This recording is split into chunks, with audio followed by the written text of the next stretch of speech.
DM Mitali Sethi ने कहा, जिले में गैस और पेट्रोल डीजल का पर्याप्त भंडार है, इसलिए नागरिकों को चिंता करने की जरूरत नहीं है। प्रतिदिन लगभग 7,000 गैस सिलेंडर वितरित किए जा रहे हैं, जबकि 13,000 से अधिक सिलेंडर स्टॉक में है। आपल्याकडे कोणता पण सप्लाय चेनचा इश्यू नाहीये. आपला डेली कन्झम्पशन जिल्ह्यामध्ये जवळपास 7,000 सिलेंडर्सचा असतो. कमर्शियल कन्झम्पशन जवळपास 70 सिलेंडर्सचा असतो. पण आपल्याकडे आता 9,000चा स्टॉक आहे आणि बफर जर पकडला तर टोटल 13,000चा स्टॉक आमच्याकडे स्टोर्ड आहे.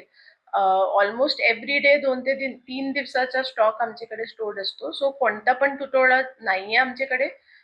सर्वांना माझी विनंती आहे आणि रिक्वेस्ट आहे की पॅनिक नका करा. आज जिल्हा प्रशासन एक प्रेस नोट पण देत आहे. अधिकृत जे नंबर आहे HPCLचे, VPCLचे आणि IOCLचे ते पण प्रेस नोट मध्ये देण्यात येईल.